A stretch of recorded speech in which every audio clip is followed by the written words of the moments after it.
Hello and welcome back to WA Real. It's been a little while since the last episode, but you'll notice that we've had quite a change in scenery and format. I'm joined today by Mr. Sean Nannup and Cy Lappin and Mr. Mark Booth. I think to start with, we should acknowledge where we are, Sean. Well, it's a pleasure to be a part of your journey, Bryn, and maybe somewhat of a time of change, and really appreciate the invitation. And being here on a beautiful Belladon country, and we're at Yarragon Rock, overlooking this beautiful country, and just so grateful to have the presence of our family and friends here, and also our old people, acknowledging our demagamanga of this country, and it's a blessing to share this time with you and all. Superb. So there's a touch of history behind how we brought together today. We went out, the three of us went out chopping wood a couple of months ago, and then all of a sudden Sean said to me, "How many people have you spoken to on your podcast?" I said, over 200. And then what did you say? Anyone interview you? Because we've got an amazing story, and it would be lovely to hear it. Yeah. So that's why we're here. Yeah. So I guess I'm going to hand it over to you guys now. Do you want to introduce yourself? Sure. Yeah, no, I'm just also really grateful to have the opportunity to be here with you all, particularly you, Bren, in this moment.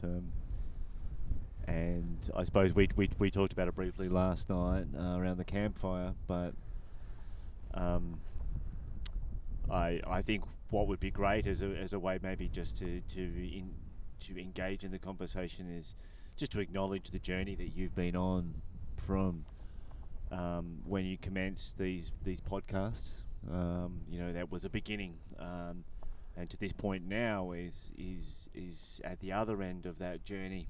And I suppose what we were curious about and what we look forward to unpacking with you today is where were you at when you began that journey, and what were the aspirations you had, and what were the values and beliefs that underpinned that, and I suppose we're also curious about where you are now, and what that change has been in those things, and where you find yourself now, and the values and the beliefs that underpin you at this point, and also understanding the key elements along the journey that really stick with you and stayed with you. And I think that's the sort of thing we'd love to be able to explore with you, Sean. Yeah. So I guess the great question is why? Why they're doing pod talks and interviews? Is that why at the start, or the why with hindsight? Wherever you feel that. Because the two are very, very different. Way to go. I guess to start with, there are a number of things. One was I'd had a very tumultuous 38 to 42 time period in my life, and I was pretty convinced that I wasn't the only person who'd had a tumultuous time during that age range. So part of it was wanting to go and hear the stories of other people to see whether, not exactly what had happened to me, but the fact that there'd been these big shifts and changes which had brought all sorts of stuff up along the way had happened to other people. And I guess because it wasn't so recognised, and it's not normalised or talked about or held space for, let alone given tools, there was part of me that was like, right, I'm going to go out and find out more about this period of life, because I think things happen, and if we could recognise that and hold some space for that, then we could all begin to move through life with more ease and grace and wisdom. And so that was one of the biggest things. There was also, look, I'll be transparent, there was also the idea of meeting lots of people and building a network, which is nice. But it was really that, and underneath that, I couldn't help feeling that there were patterns that we go through throughout life, which were just not being acknowledged. And almost that,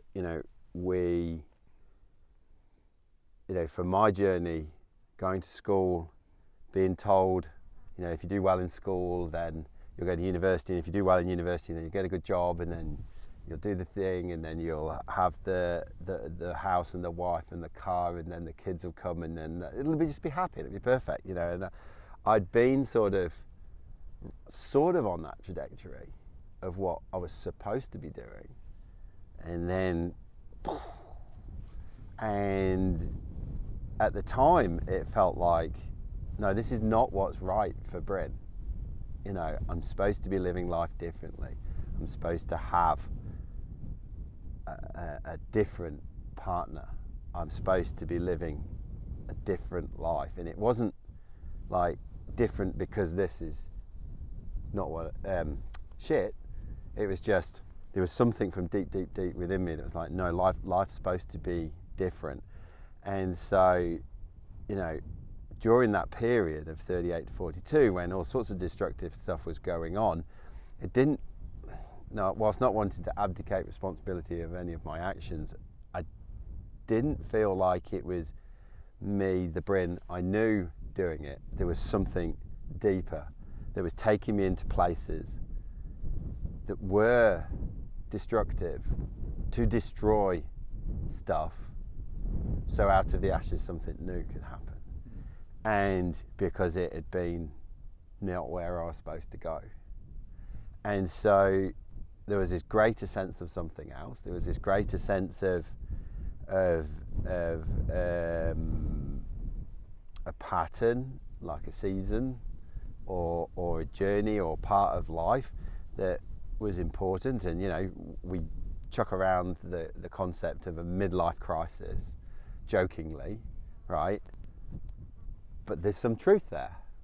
Why do people have midlife crisis? Because there is a shift. And all of a sudden I found that things that were important before were suddenly no longer important, and things that were never important before were suddenly critically important. And that all sort of shifted really quite quickly, but it felt like very deep waters had moved. And so there was something about the podcast of, I joked with my old man when he said, what is this podcast about? And I sort of said, well, look, Dad, sometimes I get to talk to great people, and if I just rang them up and said, hey, do you want to come and have a cup of tea with me? Most of them would go, no, you nutter. Like, come and have a cup of tea and tell me your life story and let's get into it.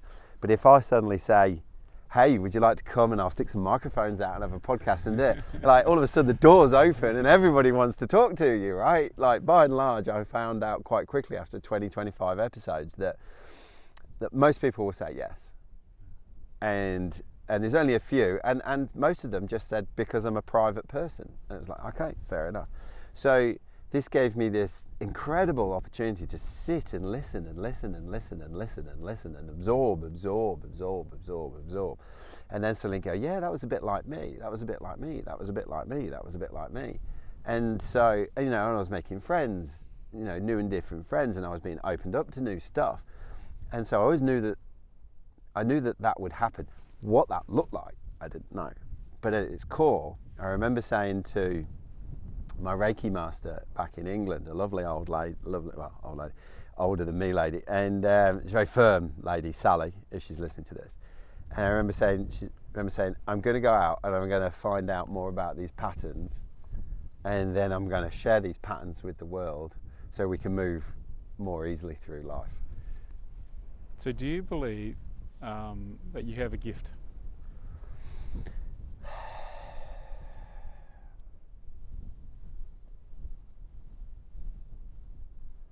It's a really interesting question, that, because sometimes I wonder whether I've got good at stuff or whether I've actually found my gift yet. Or do you believe you are a gift? Ooh. you know, there's been days, there's been episodes where, and I started to along the journey, I started to take really unseen, untangible things quite seriously.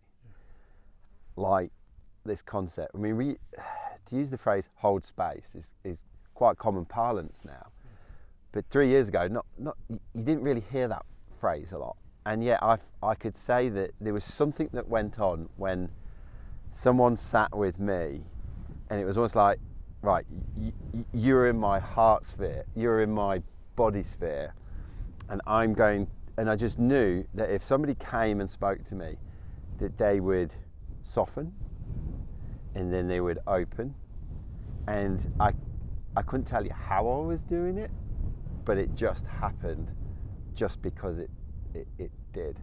So and then I would find that quite surprisingly, and I couldn't tell you who was going to do it, who wasn't, but often I would get a call from someone 2 days later who'd been sat and had a conversation on the podcast, and they were like, that was really good. That, I don't know what went on. And people, after we'd finished talking, would have this real sort of stunned, uncertain look about them, as if to say, something's just happened there and I don't know what it is. But that's because we don't engage in conversation at that depth anymore, or not as frequently as you used to as a community. You're right, Matt. I've started to toy with this whole idea of what is a high, medium and low quality conversation, and start to define those. And a conversation here means an interaction. And we'll probably talk a bit more about that and allowing things to emerge, which is something I stepped into later in the journey.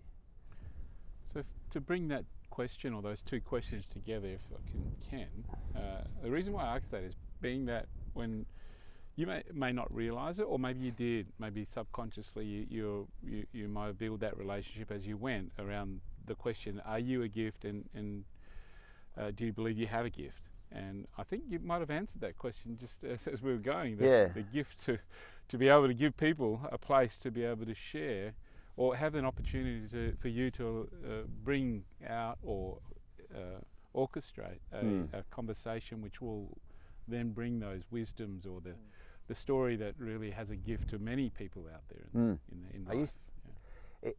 I started using this phrase, nuggets of gold. Yeah. And I remember sitting in one podcast quite earlier on, and I was sitting with this lady, and I was allowing her to talk, and it was going on and on and on, and I'll be honest with you, I sat in the middle of it, and after 25, 30, 35 minutes I was sitting there thinking, where the fuck is this going? Like, what is this about? And it was just all over, and I was like, oh, and I was almost writing the conversation off, thinking, oh, this is going to be a crap podcast. And then all of a sudden, having gone through the past 35, 40 minutes, there was just this shower of golden wisdom nuggets came down, and I was just like, right, I'm not questioning this ever again, right? Because there's gold in everybody. And so if you were to say for the 38 years of your life, there might have been these moments when you were going, oh, and then the showers of gold and the big bang happened. Yeah. And you feel like, oh, now things are coming to a light. And at first you were like, oh, maybe questioning a lot of the things about why and how and what direction Bryn's life's going. And so did this sort of help support you bringing that to the golds that are falling down? Have you got that? Yeah, I think just,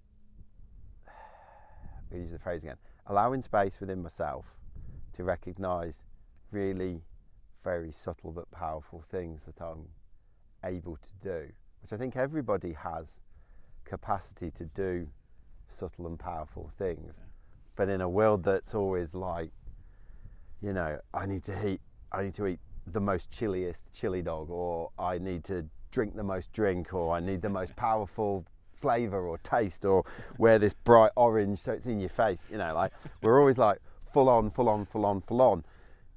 but that doesn't have a lot of power behind it, and it's just finding these really subtle things, and the discipline and the practice of week in, out, week in, week out, week in, week out, week in, week out, week in, week out, making a space, sit and listen, sit and listen, sit and listen. And sometimes people that I would not normally interact with, that were very, very different to me, and then just listen, and all of a sudden you're like, whoa, what he just said.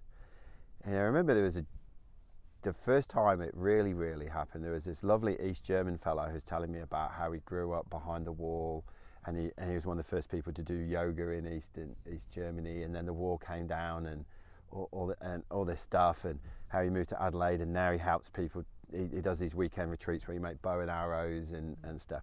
I can't remember what he said, but I distinctly remember he said something, and it was almost like someone had just got this really sharp sword and just gone, it was a truth sword, and it was the most sharpest thing, and it just went straight into my chest, and it was almost like, oh God, that's for me today. And then recognizing that, I was like, that's what I'm taking out of today. But that's there because I've created this space to allow it to happen. And, you know, and there's probably little truth swords in that same conversation that are very different for other people. And it's just holding the space for that conversation and the authority for that conversation, which has been recorded and is freely available to anybody to interact with, so that they too can gather something from that. Way to go. I'm really curious. You talk about where the rest of the world's at, and even that sense of the 38 to 42. I mean, there's a whole expanding global market around self-help, around these elements. Which, so I'm really curious about the courage it would have taken when you've got so much noise, and you've got so much information coming at you, which is perhaps coming from that angle of we're here to help, and there's all these things around that they come with particular themes and beliefs about who you are and who you should be, to hold a space and know, or obviously you saw something that wasn't there, or a gap that existed that you needed to fill as well. So I'm really curious about what that looked like, and because telling stories about that to other people, because when I first met you, that was something that really struck me about you, was that sense of that discussion we had about that particular market and the impact that's having across the world. Yeah, so it wasn't so much thinking that there's a gap, it was feeling that there was. And I guess, look, I have spoken to a number of very, very well-meaning people who present themselves as mindset coaches or business coaches or some sort of well-being coach. And if you go through, you can see, and what I'm about to say is pretty harsh, but a lot have, it's wonderful that they want to go out and help in the world, but I just feel like a lot of them are also quite misguided. And that's a really brutal thing to say.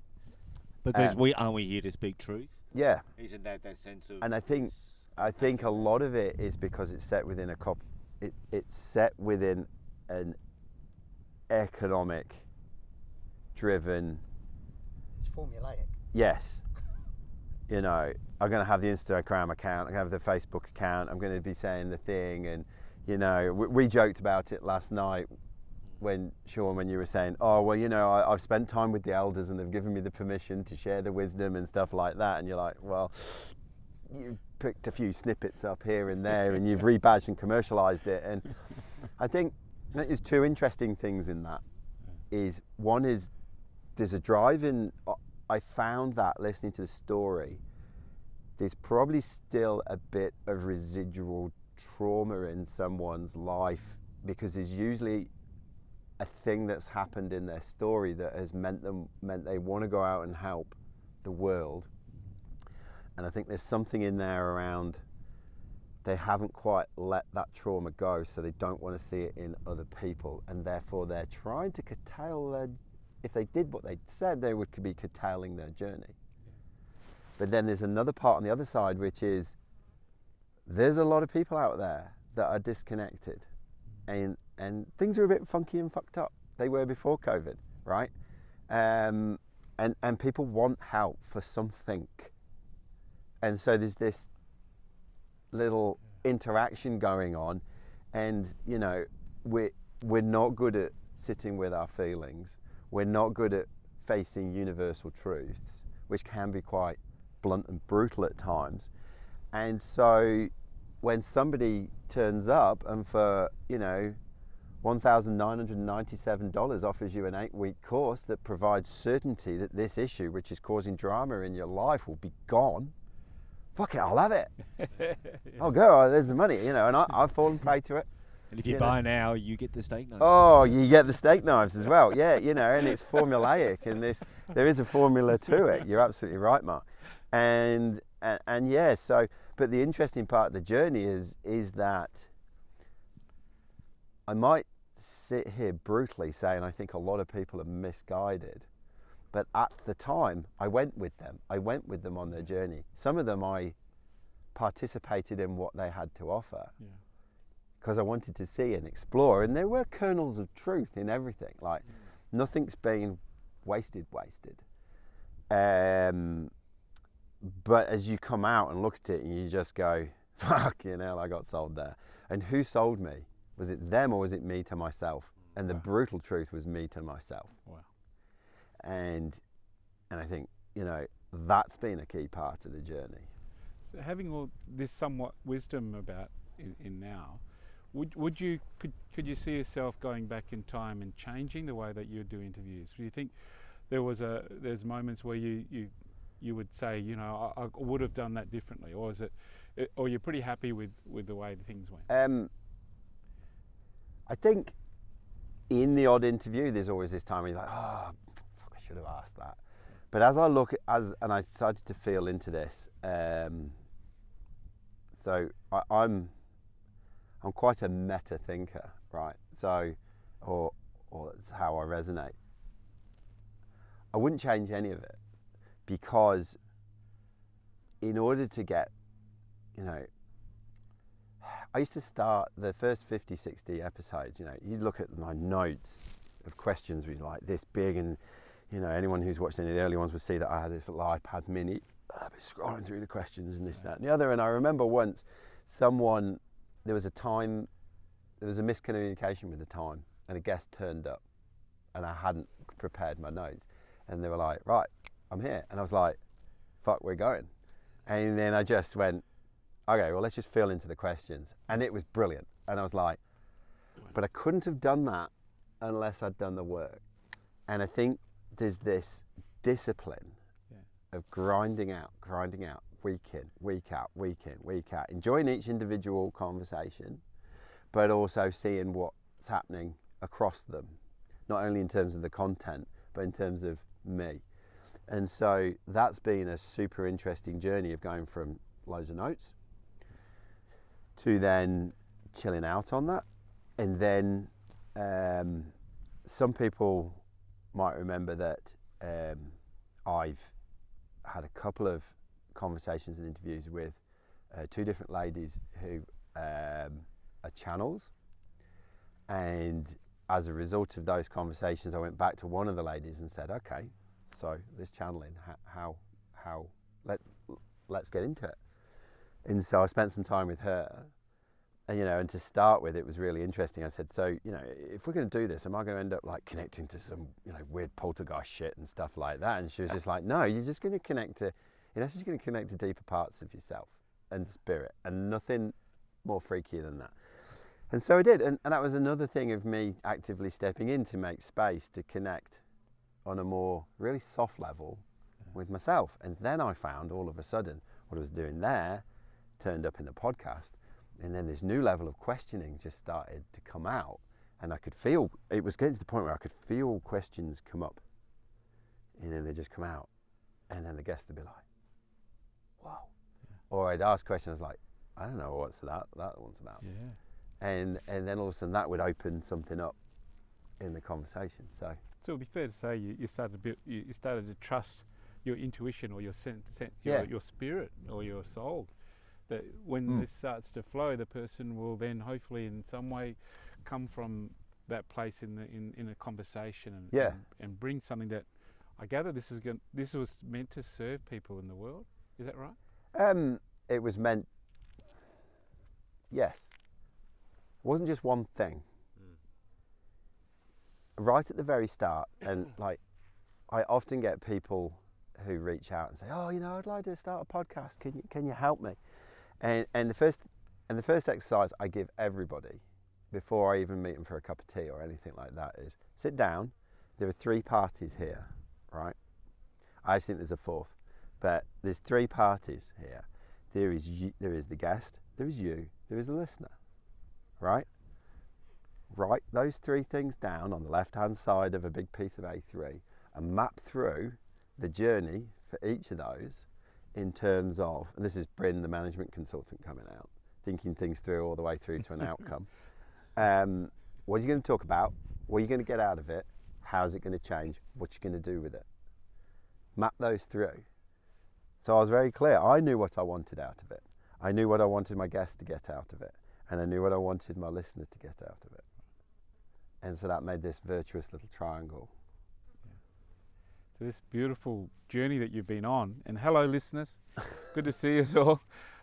This journey you're on, I get a feeling that it served you, the listener, and the people well. Over this wonderful time, I gather it's a celebration at the same time, a time to change or move. How are you feeling about the gift that has been given to the listeners? Do you feel there's more Bryn to come, or is it? Yeah, I think when I got to episode 203, it was really interesting. It was almost like I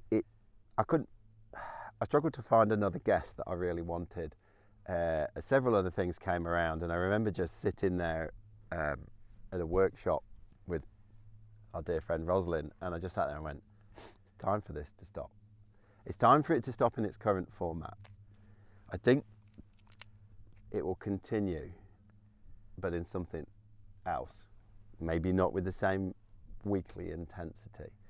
Maybe not so much the one-to-one focus. I quite like this. I'm super interested in emergent conversations and generative discussion. Yeah, because one of the things I started to find, particularly in the last sort of 50, 60 episodes, was, to start with, it was, if it was you and I, Si, it'd be 1 talks to 2 and we listen to 2. But what I started to find in the last 50 or 60 episodes was it's one and 2 talk and they create 3, and 3 is really interesting, and 3 is something quite emergent. So I'm kind of interested in, 1 talks to 2 and they create 3 and it's that big. But if it's 1, 2, 3, 4 talk and they create 5, wow.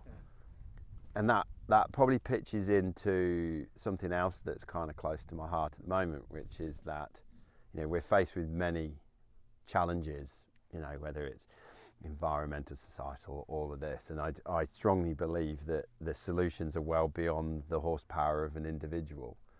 And it's, if we can start looking at how do we cultivate those conditions for emergence to occur amongst groups of people, then the solutions will start presenting themselves.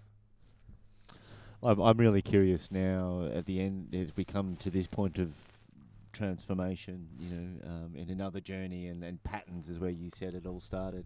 Yeah. I'm curious to know, what would you tell what advice would you give to yourself if you're 18? If I was around the world now. So what's the world according to Bryn? If you had a unique opportunity to be able to download and say and share with someone and unload on someone and gift to someone your sense of what the world is and how best to navigate that, what would that look like now? So if I was going to give 18-year-old Bryn advice, and therefore, the biggest thing would be continue to hold space for the subtle. Can you extract that a little bit for us, Brent? Hold authority, hold space for the subtle, because that's where your power comes from.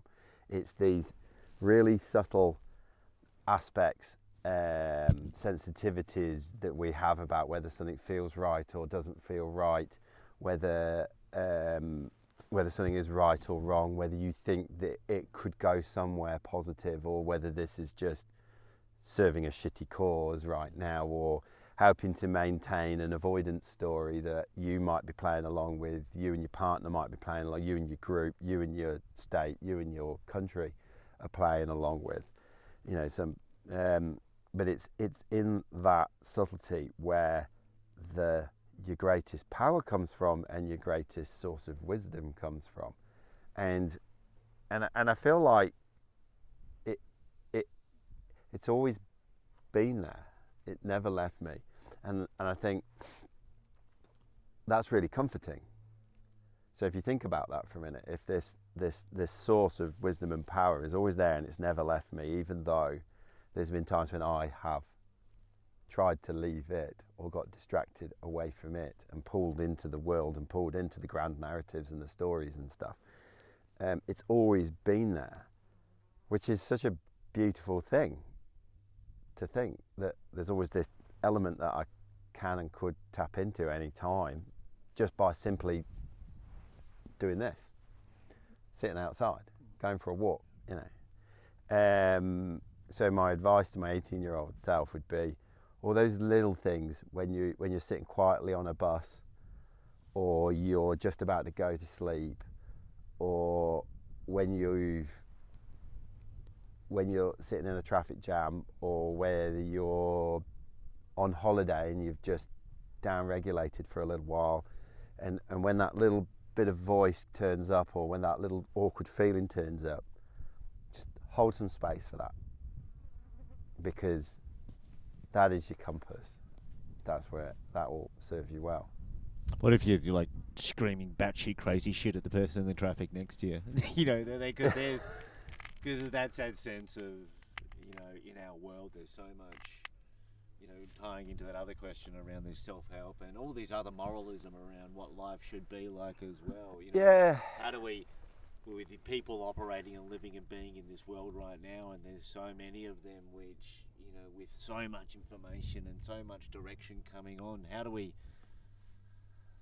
what do we arm them with? That's an enormous question. It's almost like you want to just roll down the window and just go, hi. Yeah. Disarm them. Just smile. But what if you're the person that's actually going and shouting batshit crazy person another way? It's just either way. How do you accept yourself in those times? So how do you look? So I held this program or this belief for ages, right? Which was men plus anger equals destruction, right? And so therefore it was like, fuck, I don't want to get angry because I don't want it equals destruction, because I see myself as being quite a gentleish person who I like to, despite being 100 kilograms, try and tread lightly, so. I'm 94. You Well, can't be 100 kilos. Yeah, well, anyway. So, let's not have a way off. It's all it's all muscle. It's all muscle. Yeah. You must be just carrying more spirit than me. Oh my goodness. The humbleness of the man. Yeah, and it was one of the biggest things was learning how to let that out, right? And dispel that myth that man plus anger equals destruction, right? And I think, again, I have the podcast to thank for this, because a wonderful lady who said she'd come on the podcast but never did, right, called Fran Fuller, rang me up one day. Hi, Fran. Hi, Fran. And she rang me up one day and said, I'd like to invite you on a 4-week course to learn how to do trauma release tremoring. So this is for any of you that don't know, and if you want to know more, she actually put another guy on the podcast in her place who has quite a Richmond Heath. And basically she taught me how to voluntarily bring on involuntary tremors in my body to release, much like a dog does when it's startled. And it's just to release and release and soften and soften and soften and soften and soften. And what I found was, after a period of time, was where I no longer had that capacity to have that simmering anger that I was keeping over here. It just came out super clean. Like, I'd be like, fuck off. Right, seriously, and people are like, whoa. But it came out, and then it ended. And it was expressed, and it was released. And I was like, struggling to do the acknowledgement bit, which we'll come to. But it was just like, oh, right. And then people would be like, hang on a minute. But then it would be almost like, okay, so we know where we sit with Bryn on this. So now all of a sudden I'm getting boundaries. And I was like, whoa, this is a new way of doing life, because, you know, being British stiff upper lip, you know, going to an English boys boarding school, tolerate, subservience, we haven't got time for this emotionality shit, like, come on, job to do, and all of that. And all of a sudden I was letting go to this part which, you know, I was trained from an 8-year-old at a boarding school, like, to be like, we don't do that, and so all of a sudden, so I guess to circle back to what you were saying, what do you say to the person who's like, it's okay to be angry, right? You are going to get angry. There are periods of time when you are going to despair. There are times when you're going to feel like shit. There are times when you're going to be anxious. There are times when you're going to feel depressed, as well as happy, joyous, bliss, and stuff like that. So it's the tapestry is really rich, and so it is. Why do we? You know, I'm curious because, you know, particularly young blokes, I notice, and young people in general, but have such an inability to communicate this, to share this, or to speak to this, so it becomes something that attaches shame to, because it's something that you think that not other people, you know, so there's not a sense of normalisation of those sort of. I think Bryn actually sort of has answered that one in giving people space. So I've worked with youth, and you get some really sort of strong responses. You rock up at their place and you get told to fuck off. And what I've always done is I've lent into that and go, absolutely, you don't want me here, I'm going to listen to that, I'm going to do that. But before I leave, can you tell me why you want me to fuck off? Yeah. And then that leads to a space of, now they can explore that anger. Yeah. Now they can explore why they're so angry. Yeah. And it's a wonderful cathartic moment for them as well. Because hold on, you're actually prepared to listen. You're going to do what I've asked you to do as well, which is quite nice. Yeah. But do that to yourself, but holding space for yourself as well. I think with that same sense of compassion and kindness and love, because that's the thing that I'm, you know, as you guys know, love is at the centre of everything. I'm curious about that, man. I'm curious to hear your thoughts on that concept of love. Where do you pitch that? Because that's another pretty powerful word in itself, and where does that sit in the context of this world, and what role does that have to play? And where do you find love in around surroundings of your life? I think on one level, love was in every podcast because it was connecting. And, you know, for me, love is connecting, fear is dividing and separating. And so what was I doing in every podcast? I was offering space to connect. Let me let me give you a funny story, right, to give you this context, right? So when I started the podcast, and you'd send in invitations out to people to say, oh, you know, I'm doing this podcast, I've just started, would you like to come over and we'll talk and this, that and the other, and they'd say yes. And when I got a yes, I had this feeling, right, and it was really powerful and it was really familiar, and it was a little bit awkward, and I couldn't work it out for a while. I really couldn't work it out, and I was like, what is this? And it was almost, it was really quite strange, but familiar and awkward, and I had to sit with it for a while, and it kept happening. Well, I think it was only after about, there we go, there's that fly. It was only after about 20 odd weeks did I suddenly place the feeling, and it was the same feeling that I used to get when I was a single person, and you meet a lady, and then you realise, oh, we're going to kiss, or it's on, or whatever, and you get that through your body. And I was like, so how is this the same as that? Like, I'm not copping off with my guests. Like, you know, I'm like, I'm not copping off.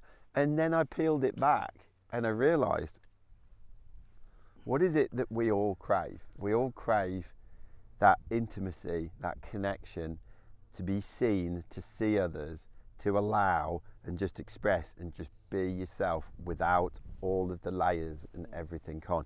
And so that's ultimately what we were after when we were younger and chasing boys and girls.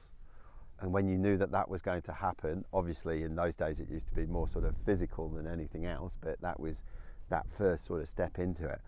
And what I realised was every time a guest said yes, and that feeling never went away, right? And it's lovely. But what I realised was every time a guest said yes, that thrill feeling I got throughout my body was brilliant. I'm going to sit in a space and we're going to connect, and it's going to be real. It's the start of another relationship. It is, and it's going to be real. You know, the name of it, WA Real, which I took from another podcast in London called London Real, which had quite an acrimonious past recently. But I just liked the format, liked everything about it. So like a true management consultant went, that's working, I'll grab it, rebadge it. I was quite transparent about it. It's not like I've hidden it or something like that. And even the guy who set up London Real helped coach me to start. I could never imagine what that journey of WA Real was actually going to bring. You know, what does real mean? And I remember once saying, I'd probably define it better nowadays, but I remember once someone asked me, what does WA Real mean? And I went, well, there's nothing more real than an ending, and what we're talking about is the ending of a story that somebody's held in their life. And that's genuinely what probably the first 120, 140 episodes are about, was listening to someone's story that served them and then didn't serve them, and then it created this in their life. And then we were having a real conversation at that moment when, and we all know it, when you suddenly realise, oh, fuck. You know, like, that has served me so well, and then it's not served me, and now I didn't see it, and now I've seen it, and now there's, you know, the window of truth opens up, and it comes out, and it comes in, and you're there, and you're like, oh. You're woke. Yeah. You I become- don't like that. But, you know, in terms of that of being awoken to something that you weren't before. Yeah, you know, and we'll all have recognised it in ourselves, and I imagine, Sean, you see it a lot with a lot of people. You see, you know, you can talk to them, and you're like, oh, I'm still talking to the story. They're still in the story, and then all of a sudden you're like, and it's people coming and being very open and honest about where that story has taken them, how it's contributed to moving to a place, but then it probably going well past its expiry date. So what's the thing that I think that brings that truth? You know, we've discussed this concept of universal truth. Is the ledger or the benchmark at which you allow yourself to know that which is real and that which is imaginary, or that which is truth, that which is you, purely real you, as opposed to that which is assumed or Carried away or conditioned, those beliefs and values and those sort of things. Because a lot of the time we don't, until we've had those moments of where we actually acknowledge to that truth. That is what is the determinant between what is real and what is not. Because you can have a million people tell you one thing, but until you know it yourself, and it comes from your core. Yes. So what is that's I'm super curious. How do we what are the thing of getting people to engage with that sense of that core, and what does that mean to you? Because that isn't that the main game? Isn't that the sense of? I think the challenge is probably held in the words of the question you've just asked me, by saying how do we get people to engage more with their core. We can't get people to do fucking anything. Well, how do we tell stories of ourselves, and in terms of how do we acknowledge the fact of, because a lot of time you start using these words and people straight away fade out, because that's the whole nature of the construct in which we're operating in, is that you pretend that that's not real, or you obfuscate that, and then it's easy for them to be able to, I think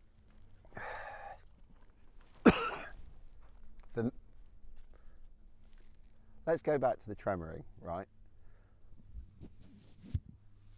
I did it and did it and did it and did it and did it, as well as the podcast. I did it and did it and did it and did it and did it. And then there are subtle changes in me. And then those subtle changes become accumulative subtle changes. And then all of a sudden those that are around me start going, Bryn's a bit more chilled out. Bryn's talking from somewhere different. Bryn's holding a slightly different perspective. Bryn's staying in the conversation a bit longer. Bryn's like Bryn, but there's now more. And then all of a sudden, people get curious around that, and they're like, I'd like a bit of that. So then all of a sudden it's like, you seem quite chilled out. I'm like, yeah, I am. Would you like me to tell you why? Yeah, sure. Oh, well, I've learned how to do this thing of tremoring, and I've been doing it day in, day out for the last 12, 18, 24 months. And I'm like, okay. So I'm not getting them to do it, because I've just done one course and I've just done it 2 times, and now I'm like, everyone should fucking do this. Which goes back to our well-meaning helpers earlier on.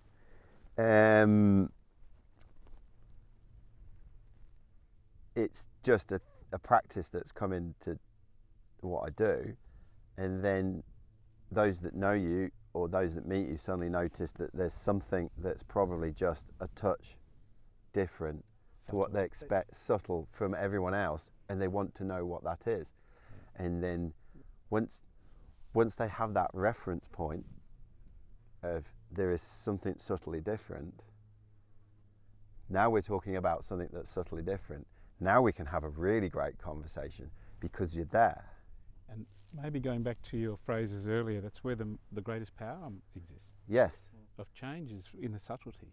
Yeah. If you're at a gross level, and I'm talking about it, I might as well talk French to a German person. So and I think that's where people get caught and get lost, isn't it? In that sense of we're talking at different levels, because I want to go back to patterns as well, because that sense of the connection between knowing your core and understanding patterns and understanding the patterns of the world as well, and the universe, and aligning those up. That seems to be something there, that there's some truth there to be found. Holding on to that, if we were to say that that we've got Bryn has come through life and made changes, and he said subtlety has been a great teacher, or a great opportunity to teach from. If I was to go to that wonderful little thing over there that's recording us, am I able to or did you want to just shift it around so everyone can bask in the glory of what we see right now, just not one backing? Yeah. And maybe you might want to talk to people while you pan that around, maybe you could say how this environment has now become, something of that subtle teaching that you'd Yeah. like to do. Did you want to share it Yeah, with everyone? Let's do that. So if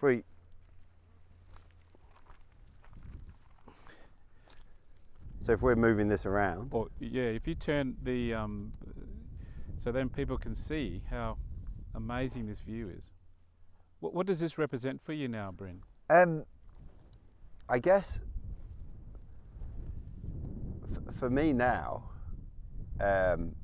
let's go over there where we see lots of trees and they're all working together, and I think also the space where there's a lack of trees as well, that we have farming here, so we're in the wheat belt.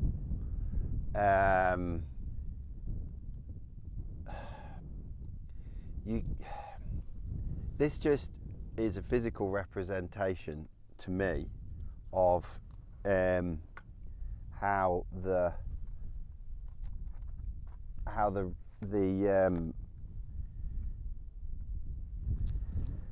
our imaginary has been imprinted upon the natural world, and you have over there, you still have these clusters of trees that are living together, working together, and by understanding how they live together and work together, and then they create a canopy and then they alter the temperature of their area, and then they alter the soil so it's exactly how they need it. But nobody's telling the trees how to grow. There is the interaction of older trees talking to younger trees with a sense of wisdom of just how to grow and how we live fruitful lives in line with how we are. And you can see how the individual tree is part of a species, and the species are probably interacting with other species, and they're creating this incredible organisation. And yet around us are these straight lines that from agriculture and from man imprinting something, upon the land, and you get the sense of the natural versus this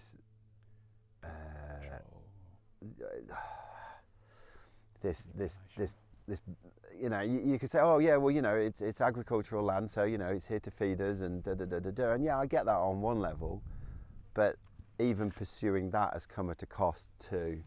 Yet also we're here on a rock. You can't go farming a rock. You could come up here and blow it up and try and mine it. So if we were up in the Pilbara, maybe we'd be having another conversation a bit like that. But yeah, yet so that's one of the things that immediately jumps out to me.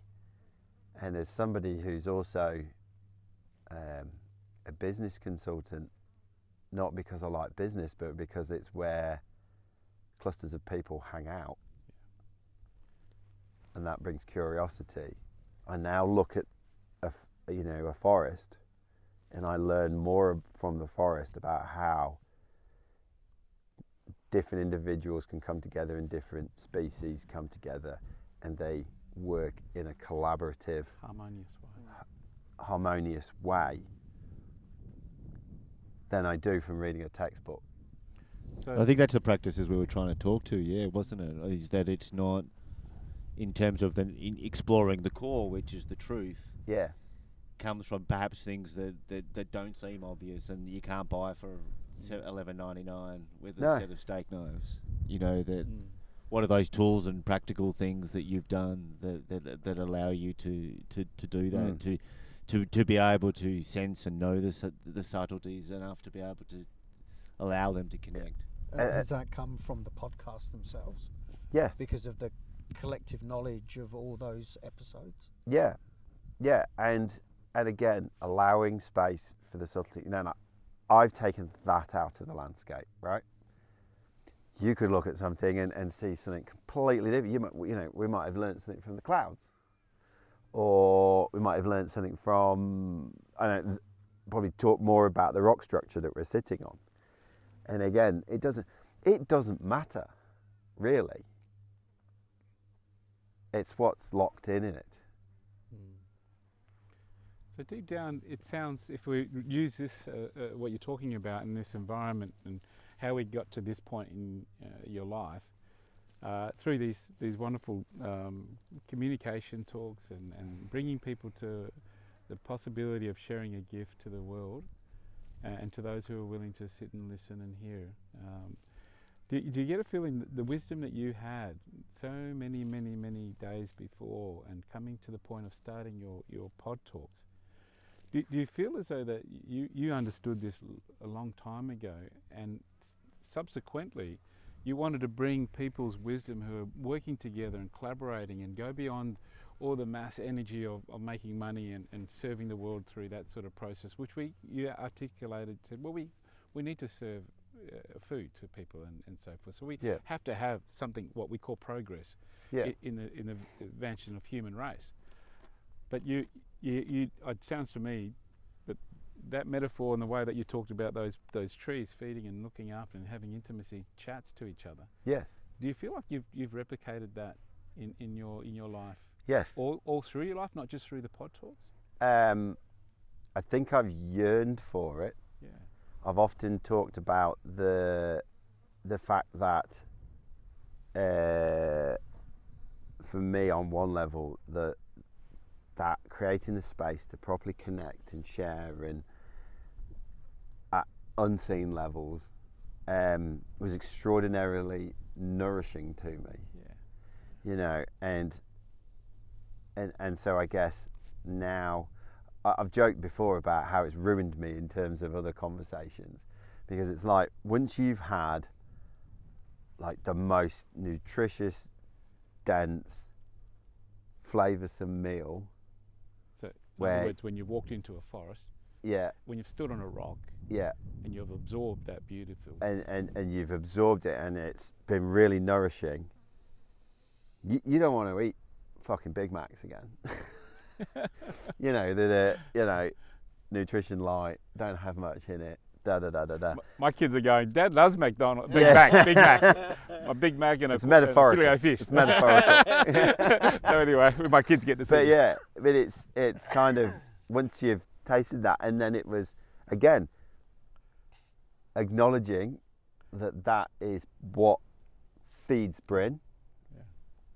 So creating the space and moving on. And so there was a bit of fear, well, a little bit of like bodily anxiety that came up when I suddenly went, I think the podcast, for what it's been so far, has come to an end. And it's like, oh crap, how are you going to get your food? And it was like, dude, look around now, right? Look around.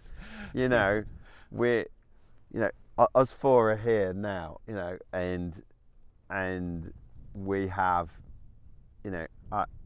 I'm holding, let me put it this way, right?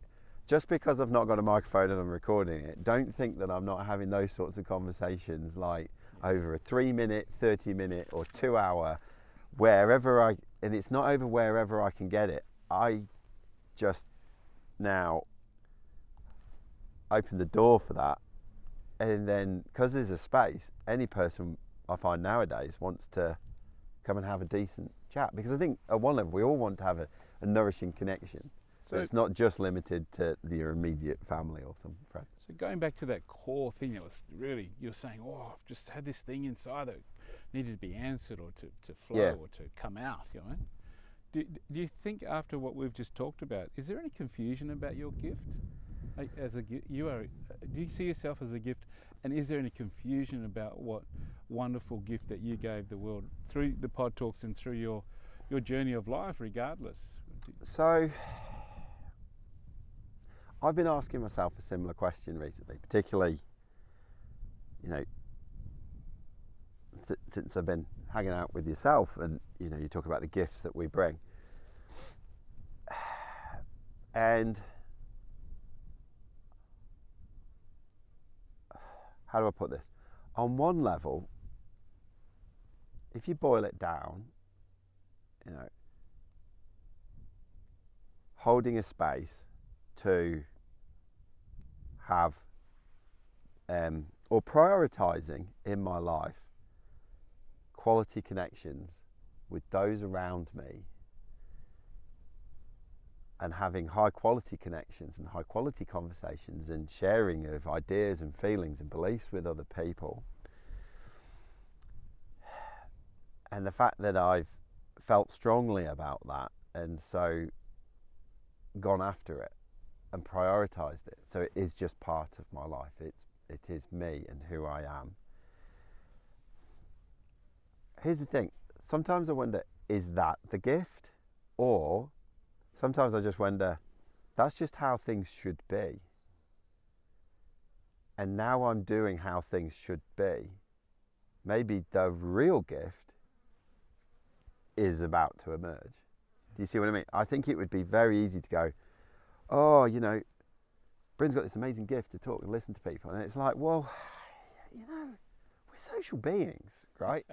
I think if we prioritise the skills, if we prioritise the practice, if we prioritise putting ourselves in those spaces, if we prioritise having a crack at opening up spaces for other people and seeing how that'll go, you know, because it's one thing going into a space that somebody else has created. If you had a crack at opening up your own space and seeing who wants to walk in and exchange, I just wonder whether that's something we're all capable of doing in our own way, not necessarily the same way as Bryn does, not the same way as Mark does, or Si, or Sean, right? And I think there is a feeling deep within that that's not the gift. Okay. So if Maybe the gift is being a beacon, being a prioritising that, maybe at this epoch of time of how we are all evolving, the gift may be that I decide to switch onto that.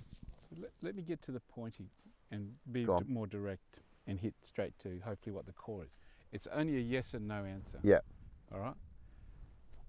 Are you confused about your gift? Yes. You are confused about it? Yes. Are you confused that you are a gift? No.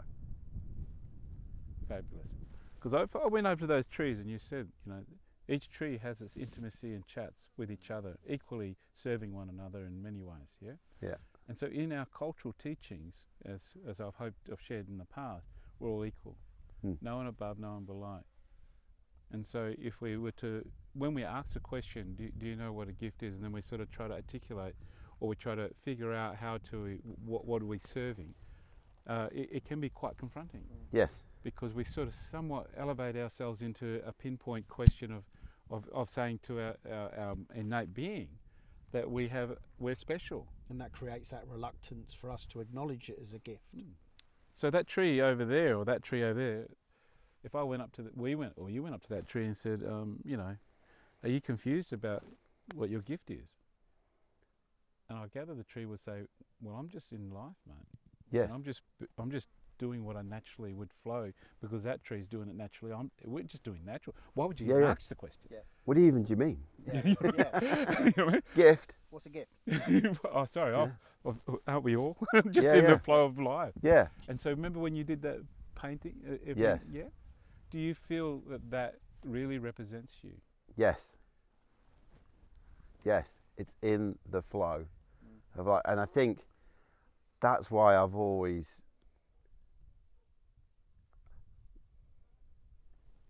again, going back to some very well-meaning people, you know, what's your purpose?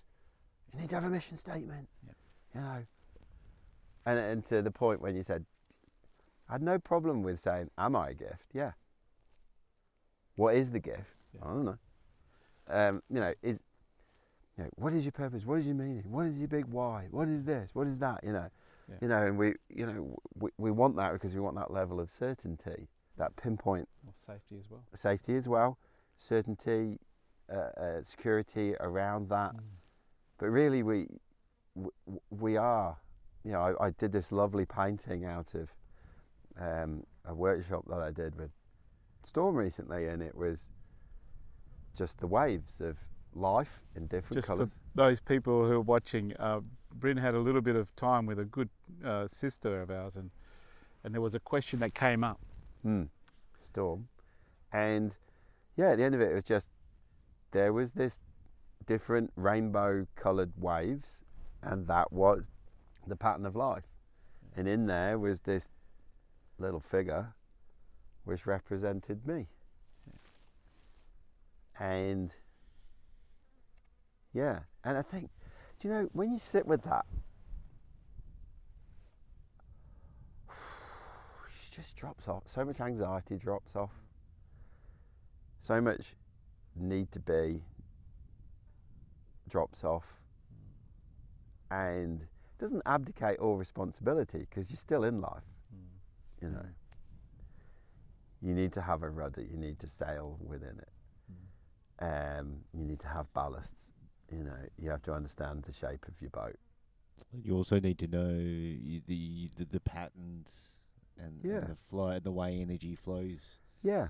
And I think there's, you know, we see a lot of, you know, you can create whatever you want, you can create your goals, you can create your dreams.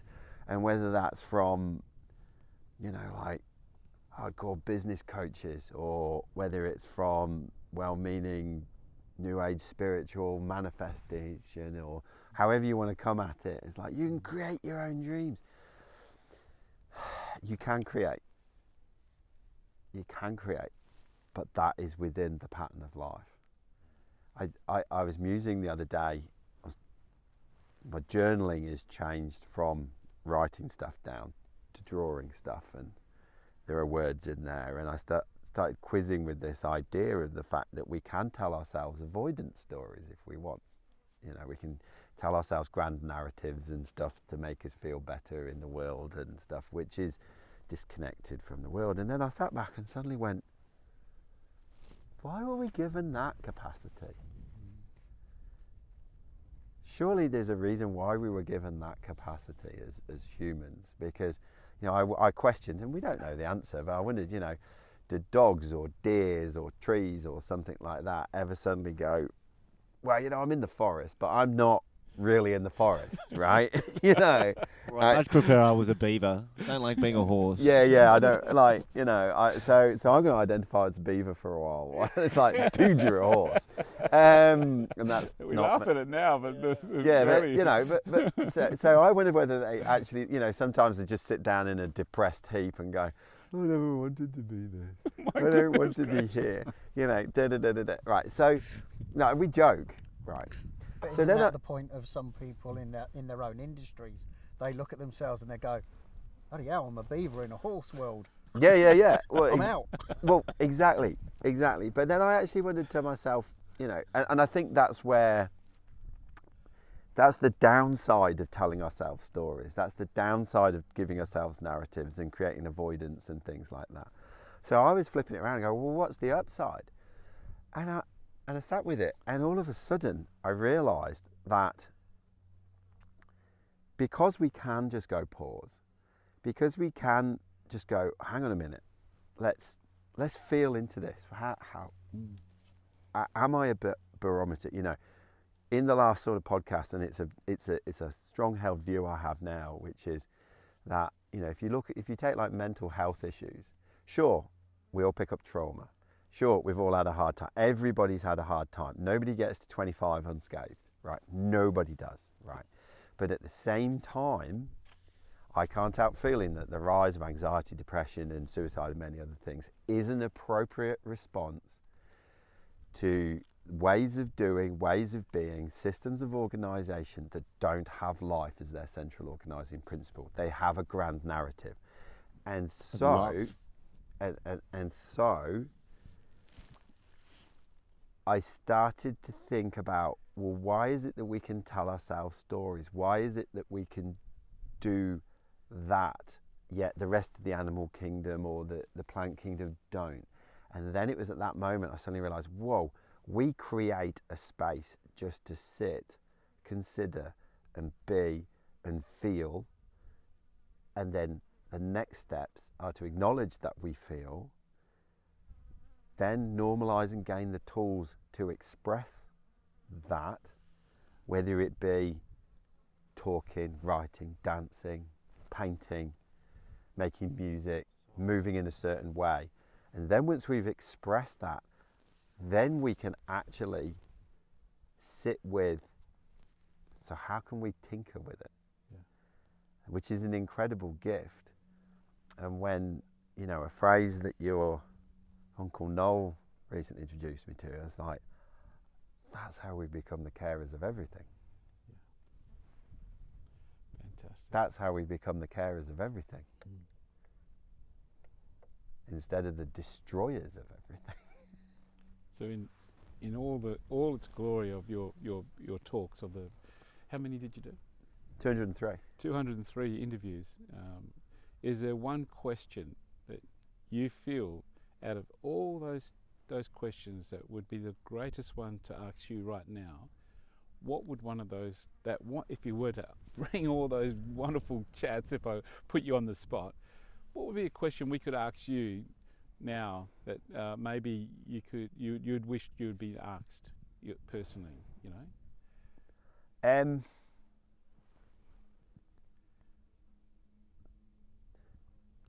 There's probably two, and there's one we'll cut into because it's really like, and it's great. But the first one was this used to right. This may come across quite arrogant, but I'm just going to say it anyway. One of the joys of doing the podcast was speaking to people who interact with lots of people. So they're already like a meta node, and being able to talk to lots of different meta nodes meant that I was almost doing this meta part, if you get that. So one of the most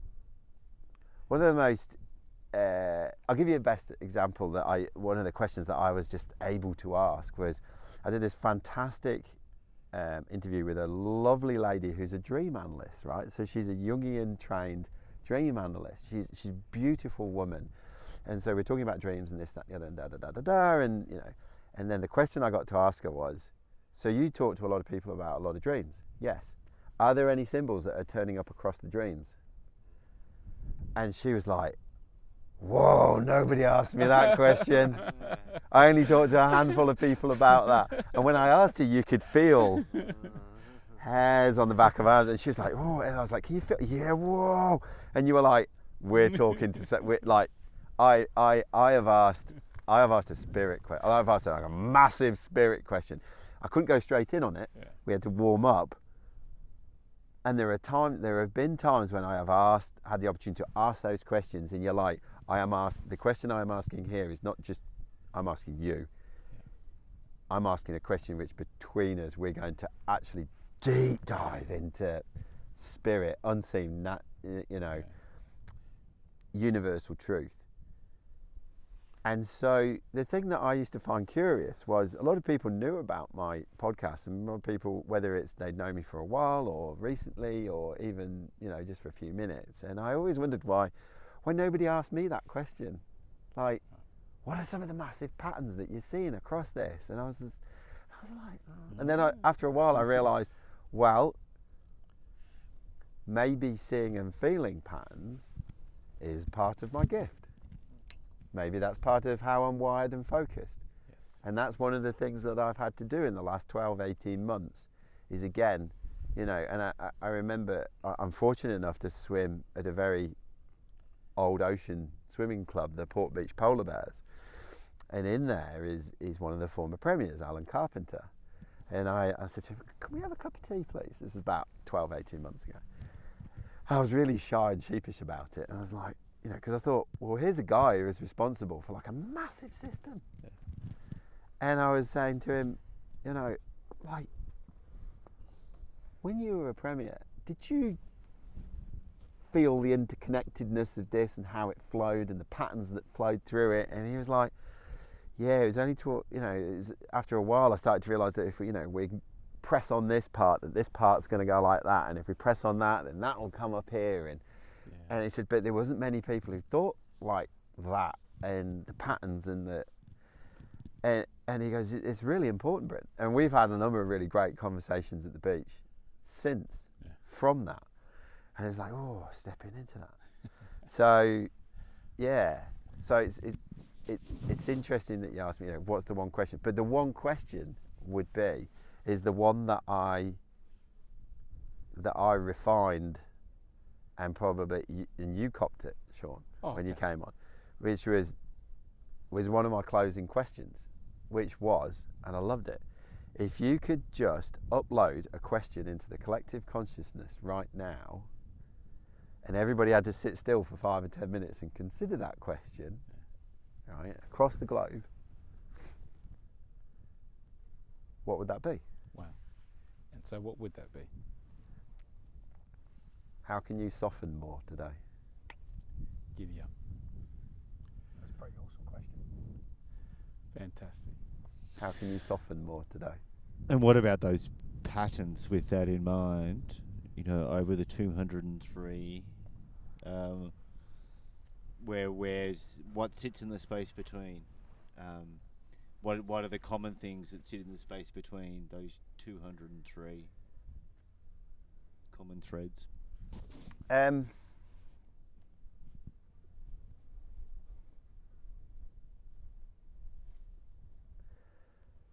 That's quite a large answer, and it's not that I'm not going to answer it, but you're going to see it in everything that I do now. Yay. It's an inaction. It is. I don't think it's a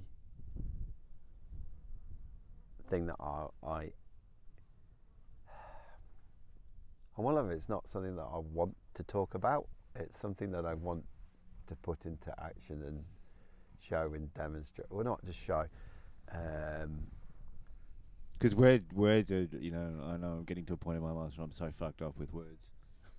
Well, it is. I'm getting to the point where you just, I'm so sick of and hearing them, be it, whatever the context are. I reach a point where you just, that's enough. It is, and the thing is, the pattern. So I've started to do. So people will remember that Sean came on the podcast and spoke, and then also mentioned his business partner Roslyn, who was then the next guest. Yeah, cool.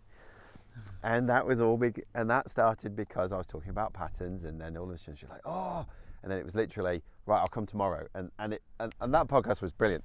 We chatted at about 3:30, 4 o'clock on the Wednesday, and Thursday morning we were talking, and we did it, and it's 2.5 hours, and it's heavy, but it's a must watch for anybody who's remotely interested in patterns. And then since then it's like, whoa, and off we've gone, and off we've gone, and off we've gone. The thing I've learned about patterns, and let's take for instance what I said earlier on. I talked about that forest over there, that collection of trees over there, because that resonates, and that holds the key for me to understand patterns, right? But similarly, somebody could be looking at there isn't one up there at the moment, but they could be looking at the cloud structures, and that will hold, and how they come and go, and that will hold their understanding of patterns for them. Similarly, someone could look at the rocks. Similarly, someone could look at the weather. Similarly, someone could look at water and how that flows. And similarly, someone, it doesn't matter. And that's why words are so precise that they're actually getting to a point of not being useful. Yeah. I watched this fantastic little sketch the other day with this very old British camp comedian from like the 60s. I can't remember his name, but he was in one of the Carry On films. And he was saying how experts and specialists are becoming so expert and specialist on such finer and finer and finer things that at some point we're going to have a master of nothing. And this is one of my bugbears, is that we applaud the expert, but the expert is very narrow. But what is the term for an expert? I'm using bunny ears here. An expert in connecting things and seeing the flow and the synthesis and the rhythm and the flow between things. Is that an expert? I would suggest we probably need a better word than expert, because expert is funneled down to a very precise level of focus. then a tree is expert. Yeah, Is well, a tree not just but a tree, but a tree is like what you see above the ground, but the tree is also the root system underneath, and then that's what I mean. and It's still expertise in that. yeah, and the root system then connects to the mycelium network, which gives us mushrooms, and that's connected into the earth. So really, when you properly look at it, when does the tree start and stop? It doesn't. Now we can't just carry on through life going, oh, everything's energy, dude, because that's not helpful. That's just a spiritual cop out, right? So you have to have a boundary, but recognize that you've created that boundary for healthy beings. So back to your point of word, you're just getting fucked off with words. That's because like you want me to point, when really to understand you need to paint the picture. And for anybody who's not heard the analogy before, it's not point at the sun in here, it's paint the picture of the environment so you can have all the depth. And so patterns, the best way to describe patterns is through metaphors, because metaphors hold so much depth, and they're so transferable. And this is one of the things I'm learning from yourself, Sean, about how holding knowledge within and passing it through stories and art and dance is so much more powerful than writing it down. Because then if I write it down in like the spirit of what I've written, or the nuance of what I've written, and nuance is a really important thing. We probably haven't touched on that so much, but nuance is what I've been diving into and creating space for nuance, because in the nuance you can feel the patterns and the flow. Can you really feel the patterns and the flow from like a one-dimensional white page with a string of black symbols on? I question that. I would question that. And it's just so narrowing. And when we do funnel ourselves into such narrow things, like I need to be able to describe my purpose, I need to describe my gift, I need to be able to describe verbally my feelings when I go to see my shrink, but I can't quite do it because our emotional literacy is not trained or given space for, nor are we given all the tools to express it.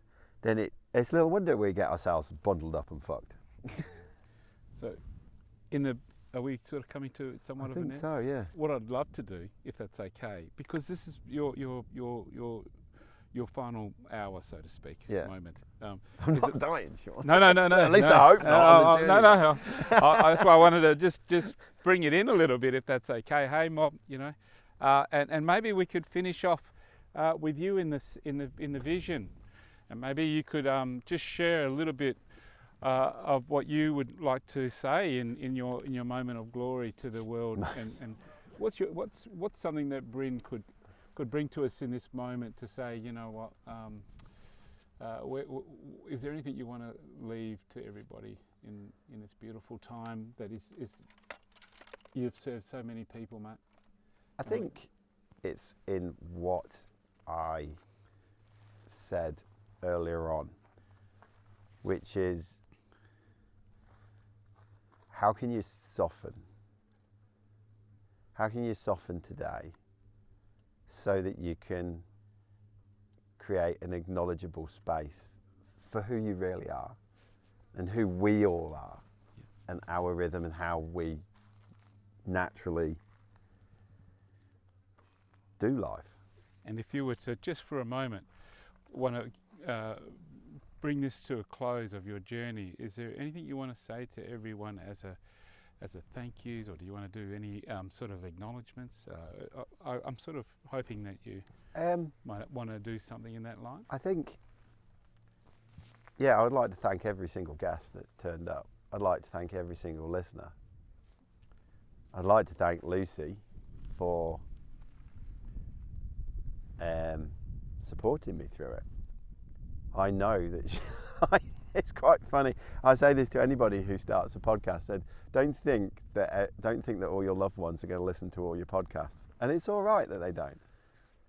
But she has understood the importance of it to me, and recognised that it gives me something that she then gets to enjoy. and then that's not just Lucy, my fiance. That's then everybody else as well. I was going to actually ask Bryn you a question around the podcast, and not so much about you yourself, but those around you. How has that changed them? I think people approach me with a sense of curiosity. Like, oh, there's a whole lot of stuff there that you could come and ask. And yeah, and you know, it's always there. Anyone can come and have a chat. You know, usually the cost of my chats is a cup of tea. You know, it's not that costly. But yeah, I'd just like to thank every single person that's had anything to do with this. I'm truly, truly, truly grateful, and gratitude overwhelms me. Oh, you're an amazing man, and we're so grateful to be in your presence, brother. And you know, we know that this is not the end. No. Even though we've got a bit of a walk down the hill with these things, but for me, you know, I just want to say that I love you, brother. And the moment that we had that meeting, and you had the opportunity to embrace me in your presence, I just can't wait for the next day to get a chance to do it all over with you again, and who knows where it'll take us, but if it's brought us here to this moment, and I'm so grateful to be a part of this journey with you toward the end of it. I just hope that you know there's so many other people out here, I'm sure, wanting to say the same, so yeah. I'll pass you over to Si. Yeah, absolutely share in your great in your gratitude to those that I've also enjoyed listening to over the time, yourself and the guests, and but just I'm really curious what lies in the fascinating unknown, and humbled to be part of that with you and the others, and thank you. Give us a hug.